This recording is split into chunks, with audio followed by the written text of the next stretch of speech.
And we are live on the Bullpen podcast.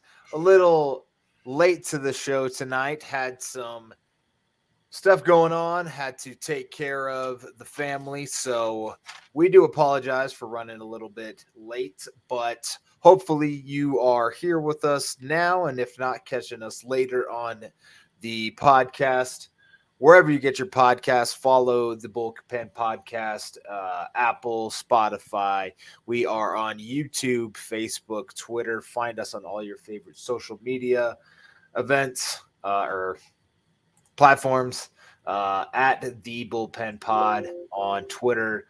I'm your host, Chris Krogman at Shy Bears 1985, joined by my main man, Adam Kunos at Kunos19. And the show is sponsored by Fanatics. Head on over to Fanatics, grab your Jackie Robinson 75th anniversary gear, grab all of your favorite team gear. Adam, can they find City Connect jerseys on Fanatics yet?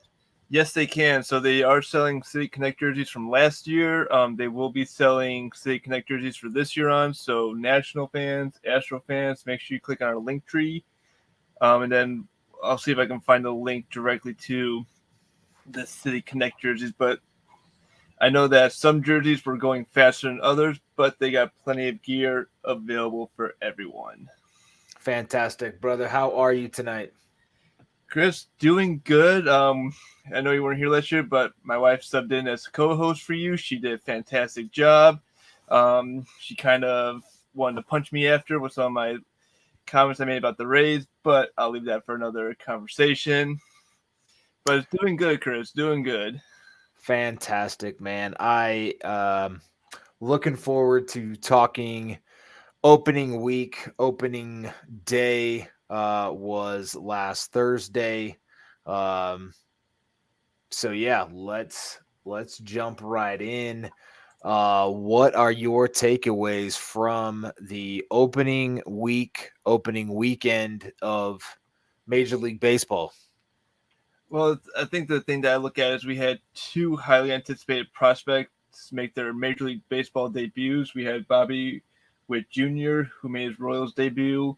We had Julio Rodriguez, who made his debut with the Mariners. Those were really high prospects that going into spring training weren't expected to break with the teams. They were expected to kind of start off in the minors, but they performed well in spring training and they made the cuts with the team. I know we showed some, we retweeted some videos of Julio talking to the Mariners manager, getting the news that he was going to be called up to the show. And also Bobby Witt Jr. getting that call up to the show as well. Just seeing these young players finally making that jump, especially in their at such a young age where they're making that jump to the major leagues, it's just incredible to see. Definitely. We also had a pretty, I don't know if this was his debut, but Stephen Kwan of the Guardians didn't miss a pitch for like 40 swings in his first 40 swings in the majors, or 40 swings this season anyway. That's like setting MLB The Show on rookie mode and having all pitches come straight down the middle. That's how good he was over the first just couple of games for the Guardians in Kansas City. He just was hitting everything that came across the plate. I mean, yeah, if you can just imagine how tough that is to do, I'll put this. If you golf, that's like hitting 40 drives straight down the fairway. Man, that's like 40 birdies in a row. I mean, I'm lucky just to get one birdie in a round. Yeah, right. I'm lucky to get more than one par in a single round. So yeah, that was incredible. So, and we also had the Seiya Suzuki debut for the Cubs. He's had a fantastic first few games, 2 home run performance already, looking like he was a good signing for the Chicago Cubs. We also had lots of good opening series. The teams that are good are pretty much good. The teams that are bad are pretty much bad. I mean, right out of the gate. Although Texas being 1-4 right now is a little surprising. I thought they'd be a little bit better out the gate. Uh, Cincinnati had their fire sale, so they suck. I kind of surprising they're getting some of the odds that they get when they when betting odds are posted. But yeah, I mean the surprise team for me is the Colorado Rockies coming out 4-1 and leading the West right now. And they've played fantastic with a +9 run differential. Any surprises for you, Adam? You kind of got my surprise. I'll say a team that's off to a little bit of a slow start will be Milwaukee. They had a rough opening series with the Cubs. They're just off to a slow start. They seem to be kind of on the rebound today. I mean, but yeah, as you said, the good teams are good. In the American League, you got the White Sox, the Rays, the Yankees, all Houston, all playing good. National League, you have the Mets, who are expected to be good this year. They're off to a good start. Phillies are kind of at 500. The Braves, you're defending champs. Maybe it's a World Series hangover. Maybe some of that champagne still burning in the eyes down in Atlanta. They're off to a 3-4 start. And it's the first week, right? I mean, yeah, Cleveland was impressive as well. They're the Guardians are playing well also. Yeah, I mean the Guards are playing good. Twins are kind of off to that slow start like they did last year. We'll see if they're able to rebound with the bunch of moves they made to that lineup. But like you said, it's just the first weekend of the series. We're just in the first week, so you really can't judge how a team's going to do. Now, if you get up to like an 0-12 start or a 2-10 start, you can kind of see how your season's going to go. How, as a fan, you kind of be like, well, this season's going to go good, and you'll just be kind of waiting for star players to get traded and prospects just to be collected. Well, the good thing, Adam, is at least everybody has one win, so we won't Yeah. see any 0 for 10s or 0 for 12s or what is it? The Orioles in the 80s started out like 0-19 or something like that. It was really, really bad. Something like that. And then another good field story came off Arizona with a first year player with the last name of Beer, and I'm saying that correctly. Walk off homer against in the opening day series. Had his family in the crowd, and on National Beer Day of all days. I mean, you have. You have to get a beer after that. That's like betting on the St. Peter's Peacocks on National Peacock Day. I mean, it's just like I bet you your odds for that beer kid to hit a home run on National Beer Day was probably like plus 3,000. I mean, you could have made a good amount of money on betting on Mr. Beer to hit a home run on National Beer Day. That is just meant to be. There's so many awesome things that happen like that. It's just incredible to see those kind of coincidences, which is really cool. So I mean, just getting going. Yeah, and we mentioned this last week. We kind of told a story. My wife and I had a chance to go to opening day in Washington in 2012 at Nationals Park just to see the pomp and circumstances. You get the lineups that come out in the first and third base line. You get the flag rolled out. You get the flyovers. You get the open day atmosphere. If you're a team like Atlanta, you get to celebrate that championship. We had other teams celebrate league pennants, division championships. So you get to celebrate that team success from last year. But opening day does not come without any bumps in the road. So we did have a couple of injuries that were pretty significant for a couple of contenders, and one in particular, Chris, was Luis Patino, pitcher for the Rays, was placed on the 60-day DL with a left oblique strain. He left after a couple innings in his debut, so the Rays lose a pitcher right off the bat. I mean, I'm not worried about Tampa because, again, they kind of build this team around prospects. They build around just utilizing pitching and rotating pitching throughout the year. So not entirely worried, but you don't want to get that news just right off the bat. Oh, definitely not, especially like the Rays who already kind of deal with this shit anyway, like last year.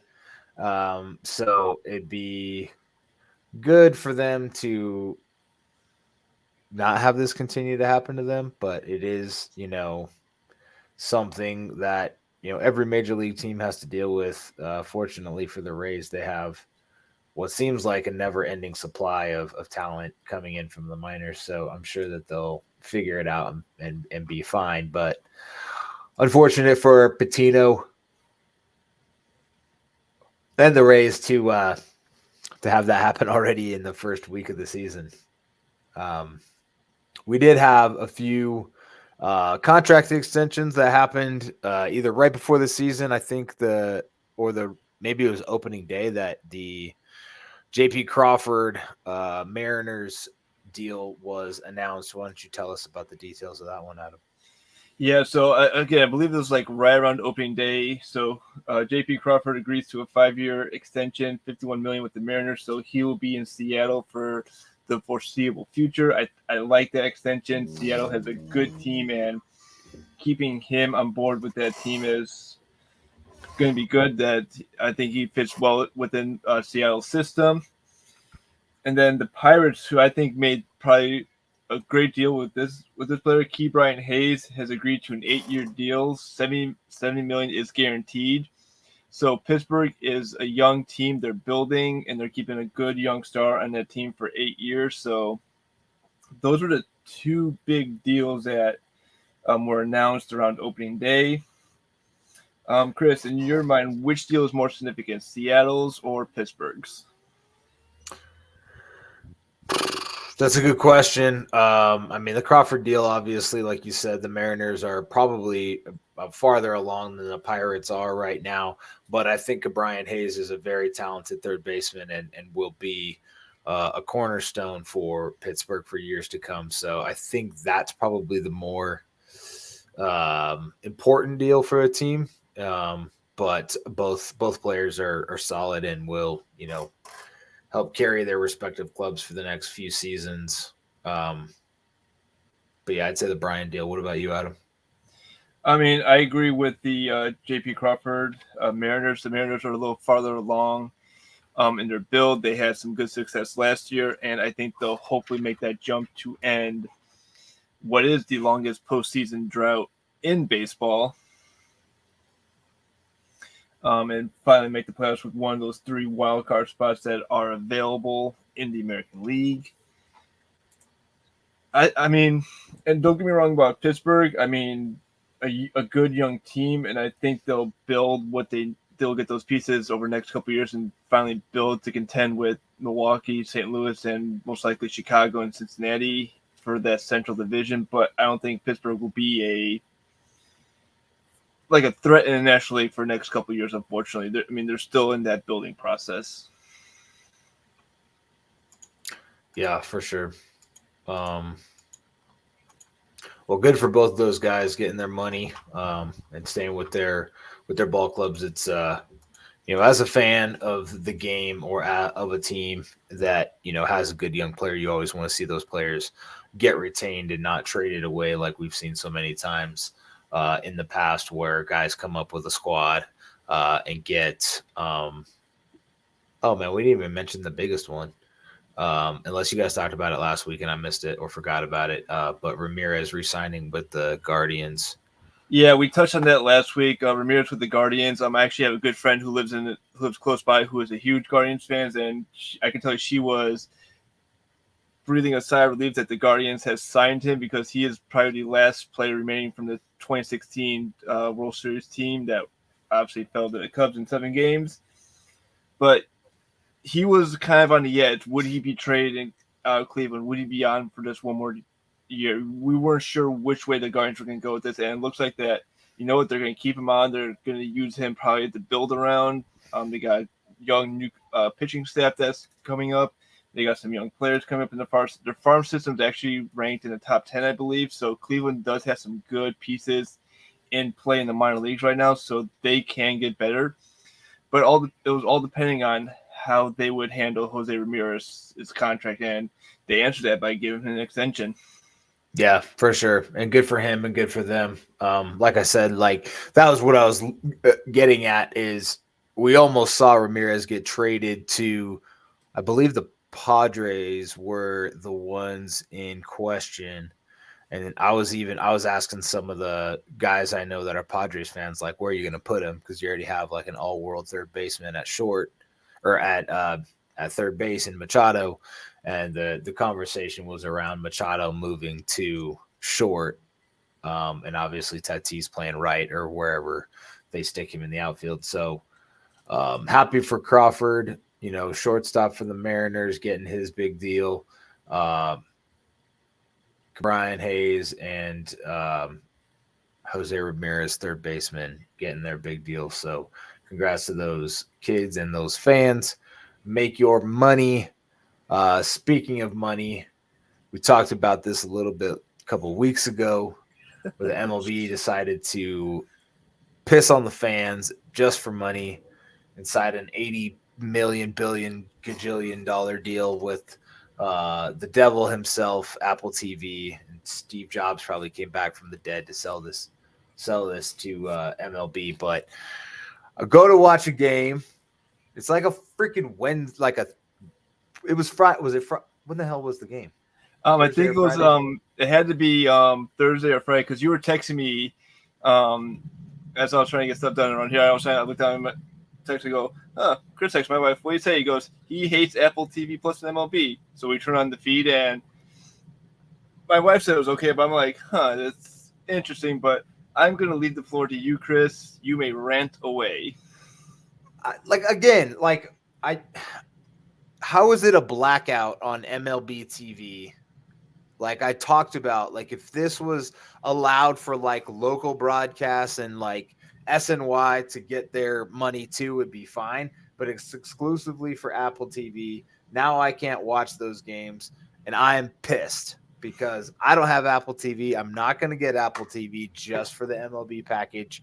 This is like what cable has done to us for years, and it's crap because like everybody has been calling for a la carte TV for years, and we pretty much started moving in that direction with Netflix and with, Peacock and with Hulu and all these one-off brands, and you could kind of cater yourself to what you wanted. And now I got to go out and buy Apple TV for this. Like, I bet the Mets are on there 5 to 10 times this year, and that's just going to piss me off. So F Apple TV and Major League Baseball, you can suck a duck too. Well, Chris, I did read, I'm not sure if you read this, but it is free for the first half of the season. But again, as you said, that's horseshit. I don't have an Apple. I don't have Apple devices. What am I supposed to do? And that's where I think MLB missed the mark is. I think we even talked about this. You have a Samsung, Android, whatever the non-Apple, whatever bootsy ass product I have. Yes, I don't have an Apple. But I mean, I have an Apple. I have an iPhone. My wife has an iPad. I know the ecosystem's great. Once you're in their freaking tornado of products, you have to be. What is Apple's version of like an Echo Dot or a Google Home or whatever? Do you know what I'm talking about? It is pretty much it's like iHome or something, whatever the iHome is. I mean, you can put I in front of everything. They got an iCoffee pod, I coffee mug, iTV. They got iCats. My cats just walk around and sit on all my Apple products, so it's great. I'm pissed. That's what I am. So, anyway, I don't approve. I am a little nervous because the White Sox and Rays are on Apple TV this Friday, and the Rays are a Florida market. They show game. First of all, YouTube TV, Valley Sports, please start talking, because I can't watch Rays. We can't watch Rays games here because they're a local team, and it's going to be blacked out MLB TV the entire time. So we can't watch Rays games. So please put them back on YouTube TV. But I don't know if this is going to be blacked out in my area down here. I don't know if I'll be able to watch the White Sox and Rays on Apple TV because MLB TV is going to block it out because the Rays are in the market down here. So it'll be my only chance to see the White Sox Rays this weekend is by watching Apple TV. And I don't know if that's going to happen, unfortunately, because I don't know about the blackout restrictions. So Who fucking knows at this point? No one knows because F them and F the market, and I don't like anybody. I'm pissed. So whatever. Exactly. But how about Chris? We move on. Let's talk a little Braves. They celebrated the opening by raising their 2021 World Series banner out in right field on the light post, and they also received their rings over the weekend. And have you seen these rings? Good fucking lord! The thing opens up and lights up. Yeah, like it's a stadium inside, and there's LED lights and red. What are those? Probably rubies, and then it said we are those 2021 champions on the. It's like a locket though. That's kind of chintzy in a way, but Yeah. it does say it is pretty cool in that it has all their series wins inside of the Inside the band, yeah, it has inside the band. So you have the Milwaukee 3-1, Dodgers 4-2, and then Houston 4-2, and then it has Henry Aaron's number in the outfield inside of the. So like picture a ring. You got diamonds and freaking rubies all around it because the Braves are red, and it says Atlanta World Series Champions 2021. And then it flips open like a locket, and it has the Brave Stadium inside with two little LED lights that light up when you open it, and then like a scoreboard in the middle, some like five rubies on each side in the outfield, and then Henry Aaron's 44 in the middle of the outfield grass. It's a cool design. It's just kind of it's whatever. It's a cool design. You mentioned the rubies, so the 11 rubies represent where the Braves' 11 World Series home runs were hit. I mean, that's just detail if they can just place those in the exact area. I mean, each year we see these rings get more and more extravagant. They just get fancier and fancier, and I mean, again, kudos for the Braves for getting. I mean, you play. This is what you play for. You play to get a World Series ring that you only wear once, and then you put in the display case. Yeah. You don't wear that thing around, but there are definitely players who wear that around. Shit, man, there are some players who sell those things because they're bench players, or they just happen to get a ring just because, and they end up having to sell it because like they give different versions of rings a lot of times. So like all the players and coaches will probably get this ring, and then they'll probably have like a lesser ring for like trainers and the front office staff, front office staff. Yeah, shit, dude. I think like even. I want to say like male people get them. Like if you're any part of an organization, you get a ring, and that's pretty cool in and of itself. But you ain't getting this on whatever. No, I hate the Braves. So if you haven't seen it, you just obviously go on Google Braves World Series 2021 ring. I believe we share it on our Twitter page as well. So we'll go there, but. Something else that happened, Chris, that we haven't mentioned, baseball has finally entered the 21st century when it comes to technology. They have introduced two new things to the game, and the first one I'm going to talk about is they're finally announcing to the fans what the decision is being made with any instant replay. They've learned from the NFL, they've learned from the hockey, they've learned from basketball. When there's a replay in the field, umps will go into the field, they'll get the headsets on. When they make their play, umpire will put a microphone on, say, after further review, the home run call stands, and go by that. It's about time that they're doing this because I think that fans would like to know what the ump's decision has been made, and I like that you get to hear this announcement during the game. What are your thoughts? I mean, most of the reviews are for outs and safe, and there's a signal for it. So if you don't know what the call for out is, and you don't know what the call for safe is, and you need somebody to announce it, totally cool. That's fine. That's great.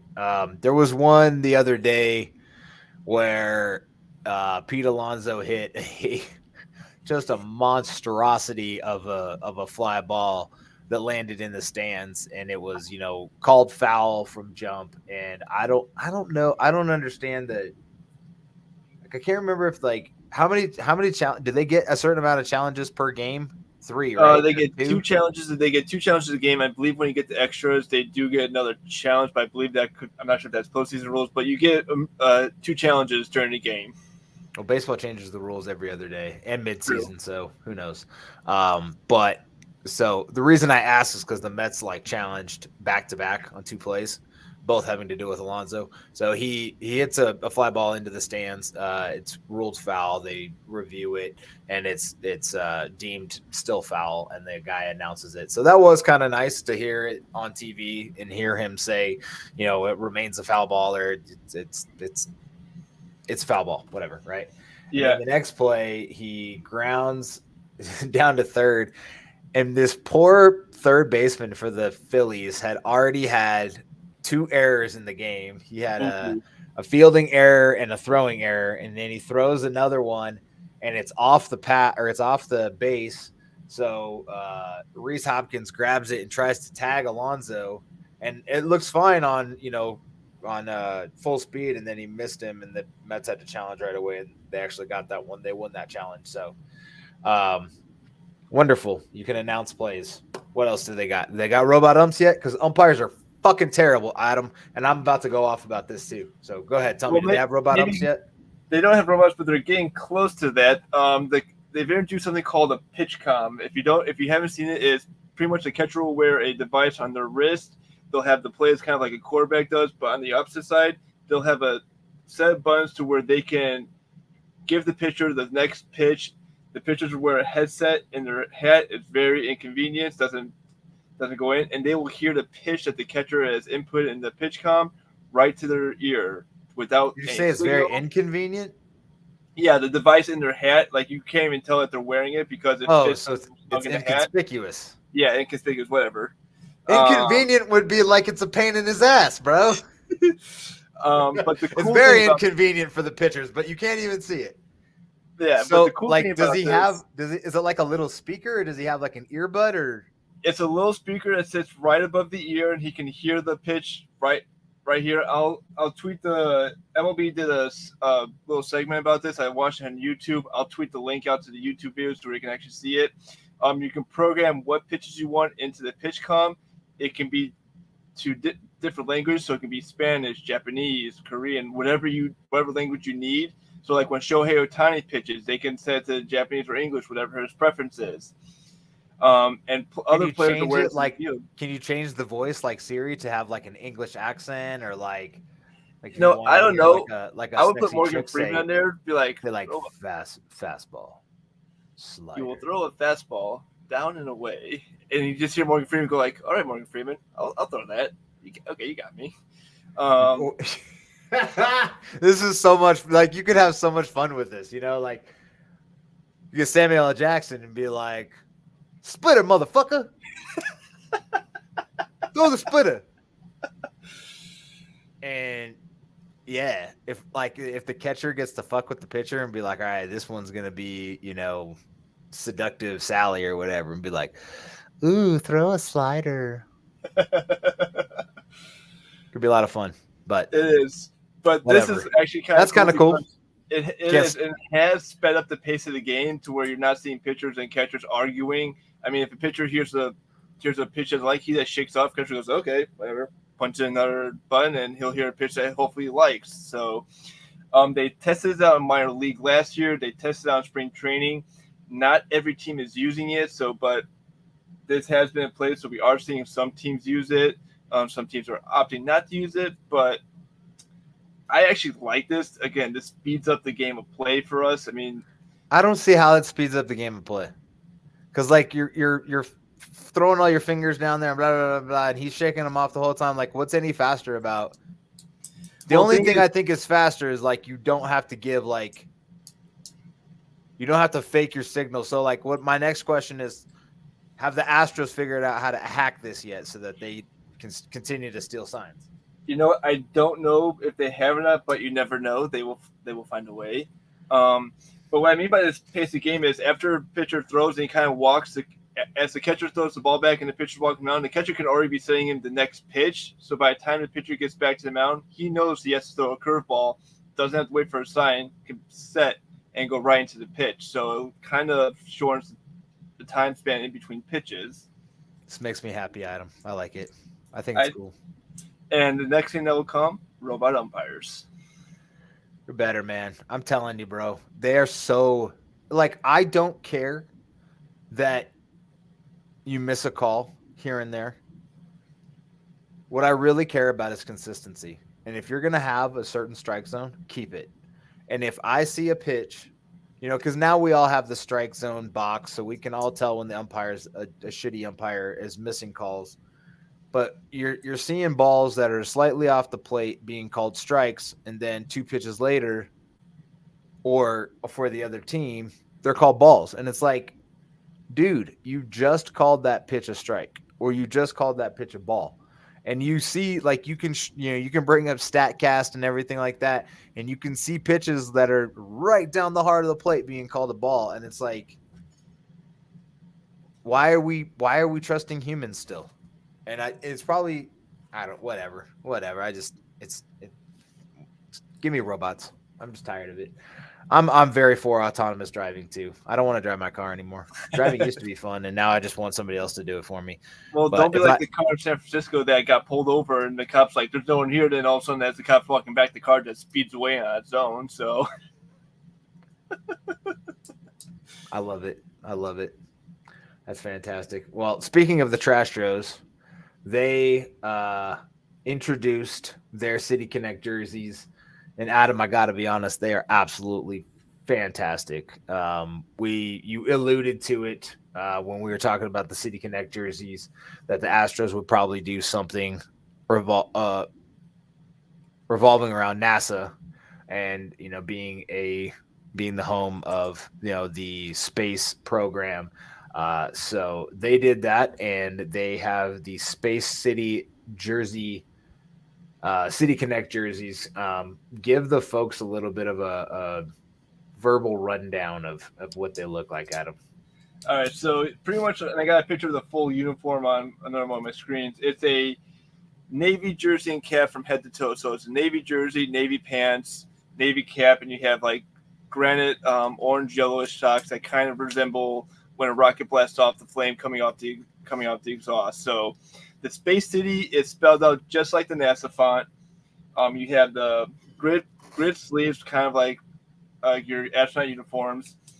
On the jock tag, it says Houston, the Eagles landed, obviously from the famous moon landing back in the 60s. When you get the Houston, the Eagle has landed. You have the rainbow trim around the shoulders, around the cuffs of the sleeves. The numbers have a kind of planetary number system to it, so it's kind of just a little more futuristic. Almost reminds me of a little bit of the Jetsons kind of cartoon font that you saw in the old Jetsons cartoons. The only thing I don't like about this, like looking over all of the details, and this is just being stupid picky, is the number on your hip. That looks kind of chintzy, but everything else looks phenomenal. The number on the hip, I know the White Sox did that in the 80s. I know a couple teams did that with the numbers on the hip, so it kind of looks it's a little cheesy on my end, but I think Houston knocked out of the park with this uniform. They played, again, right to the city element with NASA, right to the space element that the city is known for. They played to the throwback with the H with the little solar rim around it. It's just a fantastic jersey. What does the patch say? The patch, so if I'm guessing, the patch is I would say it's more like a mission patch. It has the Texas flag, recolored in Astros color. The stars replaced by the Houston logo. It has Space City on the top, Houston, Texas on the bottom, and it has. I'll have to see what numbers it has on the corners. I'm not 100% sure. It has 713. I'm trying to find it. It has 713, 281, 346, and 832 on the corners. So I'm not sure if that's zip codes within Houston or not. Let me find out. Oh yeah, 713-381, Houston, Texas. Okay, cool. I bet you that is. Yeah, so like I said, the mission patch is a mission patch. So they got their own little mission patch, and the numbers are the 4 area codes within Houston. The socks are fire. That's so cool. And when you blow up the jersey, like the number on the hip doesn't look that bad now that I got it like more blown up. It looks kind of cool. And then the H with the solar system like tracer around the sun. It's a moon or planetary whatever. orbit. It's kind of Planetary like orbit. Yeah, that's what I meant. Words are hard, Adam. Listen. No, I agree. Words are hard, but again, we've had 2 good Connect jerseys come out. We had the Nationals with their cherry blossom jerseys at the beginning of the year. Houston came out with their Space City connectors, and they're just getting better and better. I mean, we obviously had 6 last year. A couple teams that we thought could have done better would be the Dodgers and Boston. But these jerseys are just getting better and better with each team. I like that teams are diving into their city heritage, what connects baseball to the city, and kind of playing off their history as well. So just another good jersey. So Astro fans, if you haven't had a chance, go to Fanatics under Astros. You'll see them. You'll see City Connect gear under the Astros page. I would definitely, if I had the money, I'd definitely get a Space City jersey, but I don't have the money, unfortunately. Sponsor Adam, get him a Space City jersey. He likes Altuve because he is the biggest cheater. Just kidding. Who's your favorite Astro, Adam? Am I going all time or current? Ooh, if you could get like a throwback Space City jersey, ooh. I would, if I could get a throwback Space City jersey, I would get Jeff Bagwell. Boom! I respected Jeff Bagwell. I mean, he was one of the players that I was disappointed that never won a ring. However, when they faced the White Sox, I was like, okay, we got to beat Bagwell. But I loved Bagwell as a player. He was just a good overall hitter, a great defensive player. And I loved his batting stance, almost like he was sitting down in a chair. And he swinging. Was so out of control. Like there was so much movement during his swing. Like it's amazing that he was able to make contact with the ball because his head was all over the plate. Like, it was amazing that he could even make contact with the ball. But he would, like you're right, he was sitting in the chair and then he lunged at the ball and smacked the hell out of the ball a lot. So that would be awesome. Another one, Nolan Ryan, Craig Biggio would be good. And Nolan Ryan. Yeah. Yeah, those are excellent ones. Current players, probably was it Alvarez or Verlander? Probably. I'll probably go with Justin Verlander because I am a Justin Verlander fan. I think he's just a great dominant pitcher. I want to see him back on the mound because he is such a good pitcher. Hopefully, he can return this year. I know he's supposed to. But he did. Did he? I'm a big fan of Justin Verlander. His wife is top notch. Kate Upton's up there for me. So yeah, I know you listen to the show, Justin. So holler at your boy. So anyway, Adam, Space City Connect jerseys I think look fantastic. Like you said, I will be buying a Jordan Alvarez 44 jersey. Lickety split. Actually, probably just want the socks. The socks are super dope. I'll wear the socks during softball. I mean, I love like baseball socks. I love like stand socks. So I'll probably buy a bunch of socks. In all honesty, you buy a bunch of socks, you're gonna spend as much as you would in one jersey, dude. Probably. They're probably $20 to $25 socks. Probably, yeah. And there's a stand store down here in Florida I can go to, and hopefully they sell them. A what? A stand store? Yeah, they got a stand store down at Disney Springs. There's like I've gone there. I brought bull socks, bear socks, White Sox socks apparently. However, I do get Donald Duck socks. Donald Duck is one of my favorite Disney characters, so I have a bunch of Donald Duck socks and Deadpool. I got Deadpool socks as well. That's what's up. That's funny stuff right there. I like socks as well, but I'm not going to pay that much for socks. I buy the cotton white socks at Costco that I get for like 13 of them for like $12. Done and There you done. go. I have so many pairs of socks. It's great. Cool. Well, we're through the first week of the series. We have an awesome weekend of baseball coming up.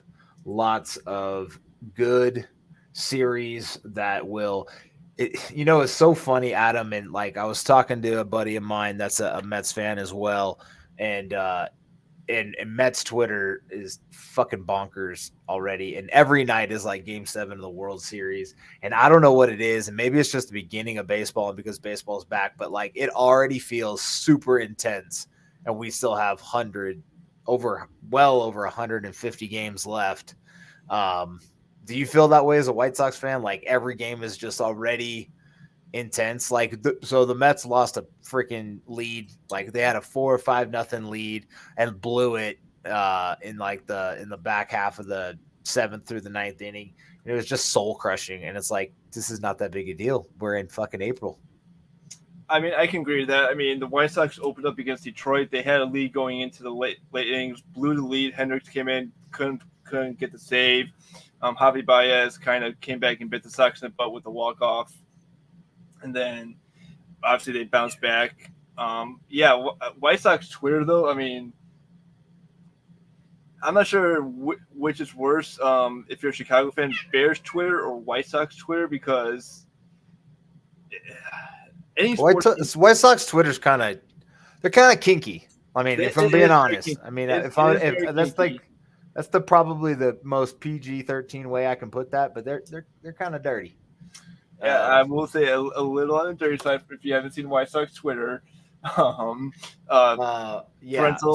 advisory. Use caution.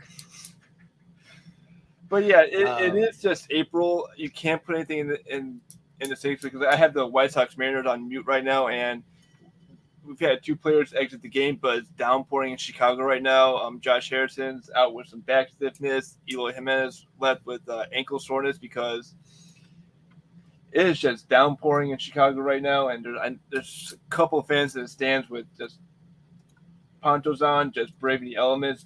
Kudos to them. But it is April. If you're putting the brakes on the season so soon, pump the brakes on that. It is just April. Now, if you get into May and it gets a little more uncontrollable, then you can start to panic a little. But again, we're just in April. We're just about 5-6 games into the season. We're not 5 or 6. We're 7 games, bro. Again, math's hard. He's a broadcast major, folks. Don't worry about it. Hey.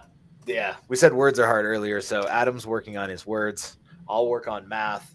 I do sales in my, real life.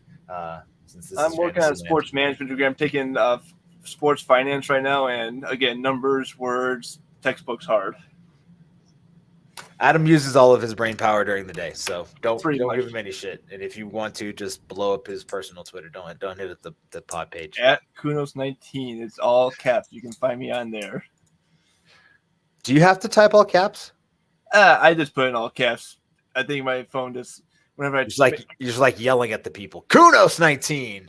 Exactly, pretty much. Bang. All right. Well, let's talk about these hot series coming up starting Friday the 15th. Not tax day anymore. That's actually Monday the 18th. So if you haven't done your taxes yet, make sure you go do your taxes because you could get some money back. This is true. If you've already done your taxes and have the money in the bank and already spent it like my family has, then that's gone. But we have done that as well. We digress. So the number 1 series coming up this weekend features Adam and his wife's favorite teams, the Tampa Bay Rays and the Chicago White Sox. Adam, who's going to win this series and why? So it's kind of a toss-up right now because both teams are dealing with injuries, like we said. I will still give the edge to the White Sox in this series. I don't think it'll be a sweep, but I think the Sox will take 2 out of 3. Both these teams went 500 against each other last year. This series is interesting because you have these two teams are your top contenders in the American League. White Sox are obviously the favorites in the Central. Rays are one of the favorites in the East, but they have the Blue Jays, Yankees, and Red Sox all in that division to contend with. I have not made a bet with the wife yet on the first series, but if you remember last year, when we first kicked this podcast off, I lost a bet when the Sox were in Tampa and had to don Rays gear during one of our live broadcasts. Hopefully that will not be the case again this year. But I will give the White Sox the edge. I say they take 2 out of 3 from the Rays. No. No, you're disagreeing. Give me one second. The only thing I'm disagreeing with is your assessment that the White Sox and Rays are the favorites in the American League. You might be right, but give me a second. I think the Blue Jays are ahead of them. The Rays are up there, but the Astros are ahead of the White Sox, maybe. So yeah, they're favorites. They're all favorites. The Blue Jays though aren't playing as dominant as I thought they would. Jose Barrios looked like ass his first outing out, so we'll see. One thing we forgot to mention too is let's see, do we have a segue to talk about this? Give me 1 second. No, not really. Trevor Bauer got resuspended for another 10 days, so he got pushed back to like April 22nd, I think it was. Okay, then. So F that dude. Anyway, 3-2. What did you say? 3? What did you say? 2-1 White Sox? I say, yeah, White Sox take 2 out of 3. It's in Chicago. That's a rate. 2 out of 3. All right. Well, I think that sounds like a lovely plan. The next hottest series coming at you this weekend is the World Series champion Atlanta Braves going up against the San Diego Padres at Petco Park. Starts on Friday, 9:40 p.m. start time on the East Coast. So if you're in bed, that's okay. But if you're not, this is going to be a good series in the National League. I personally think San Diego is due to bounce back this year. Watching the first few series and just thinking about it, I think they're probably, like Tatis comes back, they're going to be dangerous. They made some good moves for Sean Manaea right before the season started. Almost made a deal for Jose Ramirez, which just would have been off the charts. They would have been scary dangerous if that deal had happened. But they're still a very good baseball team. I think Atlanta goes to San Diego and loses this series. San Diego with the 2-1 series win. Atlanta will squeak one out in there somewhere. What do you think about that series, Adam? I'm agreeing with 100%. I think San Diego takes 2 out of 3 from Atlanta. Atlanta is not the same team as last year. They did lose some core pieces from last year's team.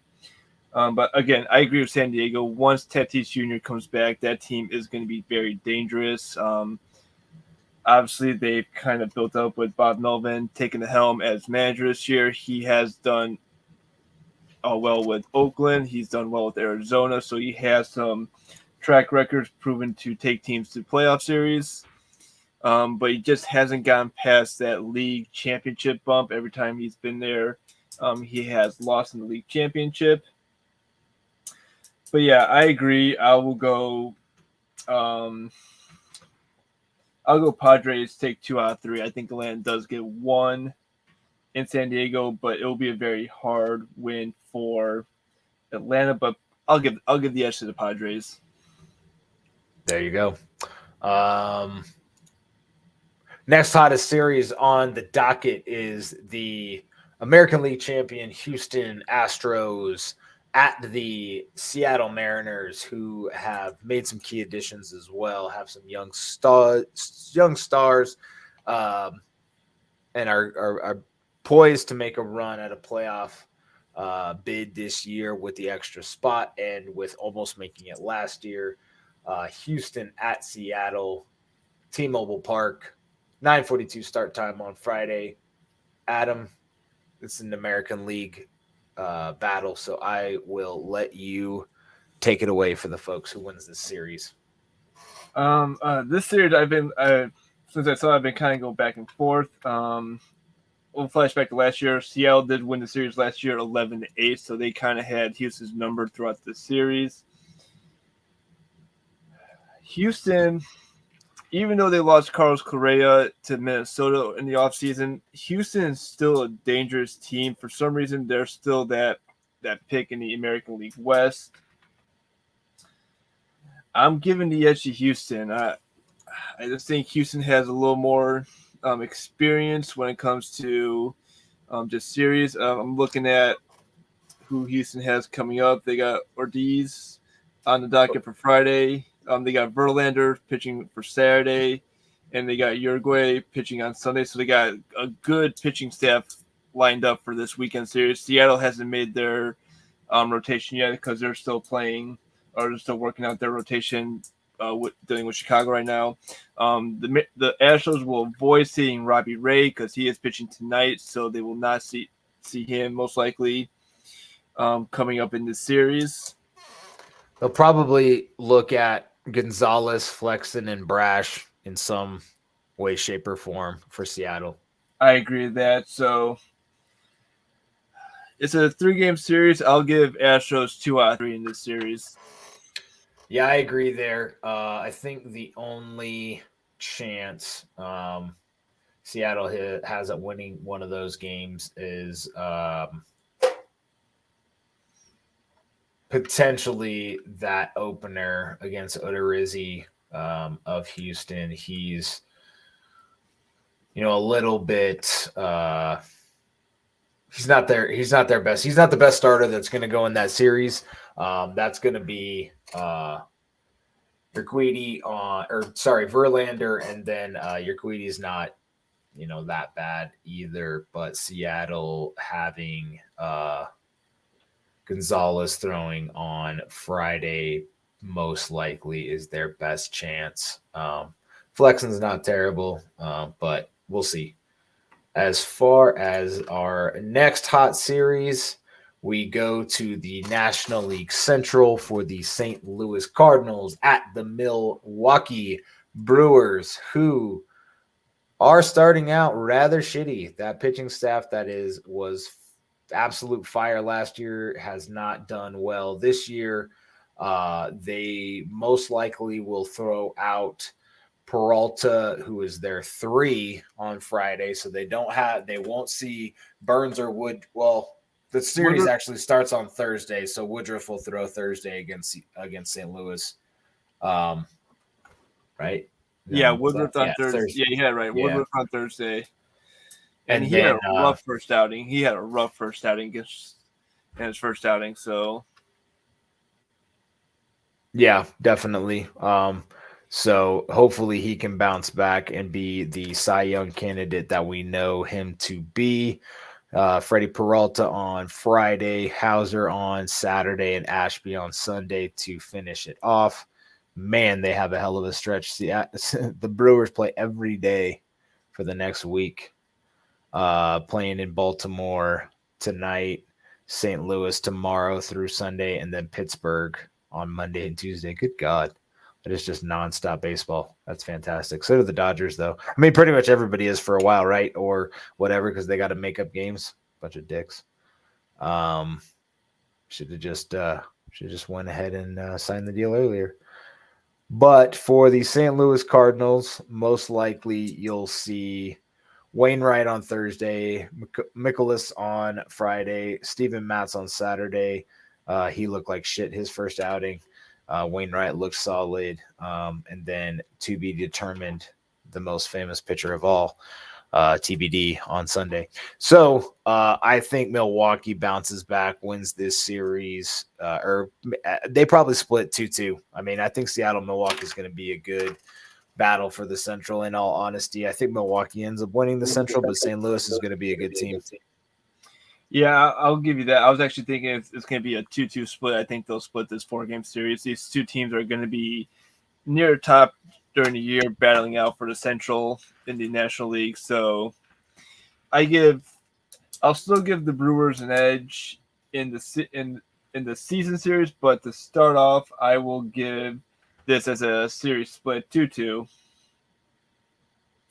going forward. Indubitably. Well, Adam, we've had a fun time so far. We got one more awesome topic to talk about. Tell the folks what's happening on Friday. So Friday, we will be celebrating the 75th anniversary of Jackie Robinson. I am supporting my Jackie Robinson Day hat I got a couple years ago with the 42 patch on it. This is definitely a huge milestone for baseball to celebrate the breaking of the color barrier in baseball when Jackie Robinson made his debut with the Brooklyn Dodgers, and kind of broke that color barrier for all African Americans who wanted to play in major leagues. Kind of opened the gates for that to happen.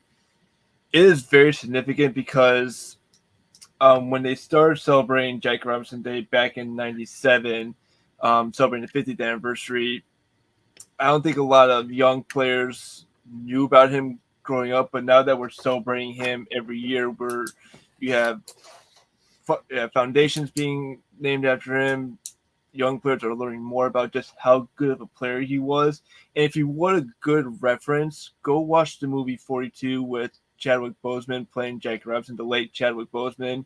That movie is absolutely fantastic. It is a good historical reference of just how tough Jackie Robinson had it in the major leagues. And I think one of the cool things that I'll be doing this year, we know every team in the majors will wear 42. They'll don the 42 in their team colors. This year's going to be a little different. Every team will have the Dodger numerals on their back. They'll have the Dodger blue 42 on their back as they kind of celebrate Jackie Robinson every year. So if you're going to be watching the Yankees, they'll, instead of the Yankee colors on the back, they'll have the Dodger blue on the back. Giant fans, I'm sorry, you'll probably hate to see Dodger blue on your uniform, but for Jackie Robinson Day, you'll see the Dodger 42 on the back of the jersey. You'll deal with it. Exactly, you'll deal and with you'll it. like it. Mets won't mind. We'll take the blue. Mets don't mind. If your team wears blue, it does not like it matters. But I am a huge fan of Jackie Robinson, and that's how we celebrate it, how this continues to grow every year.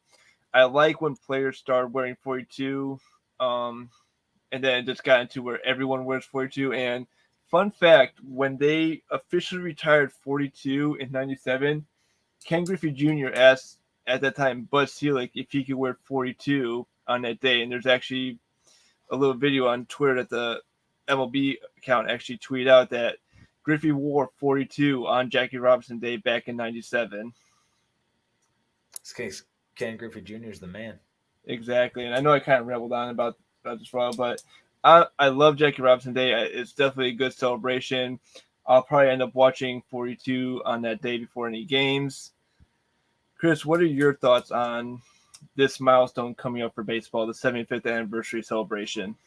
It should have been Josh Gibson. Guy hit 950 home runs in the Negro leagues. I'm just kidding. I'm totally fucking around. But if you've ever seen that movie, what the fuck is that movie? That's not 42. God dang it. Mm-mm. You know what movie I'm talking about? What is it? Where it basically showcases Josh Gibson, Satchel Paige, and Jackie Robinson. Oh, I think I know, but I can't remember the movie off the top of my head.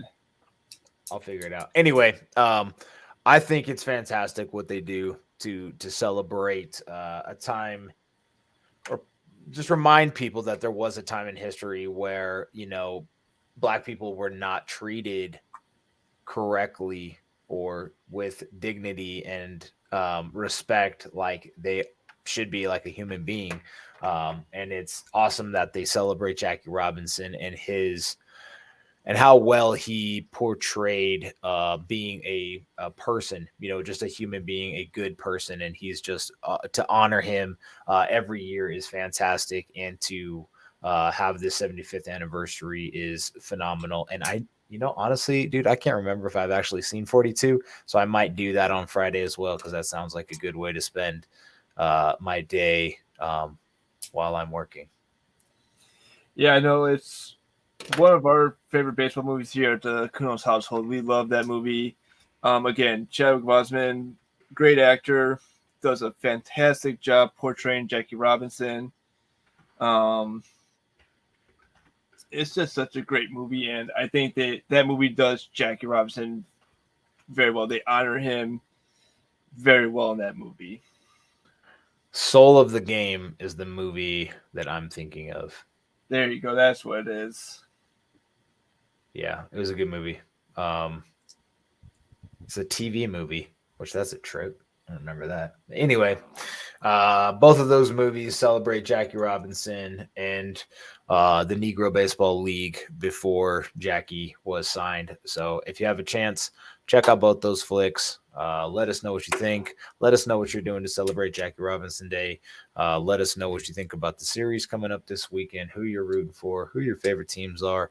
We'd love to dive into it more with the fans of the show and baseball fans. So hit us up and let us know. Other than that, you guys have a great weekend. Have a good night, everyone.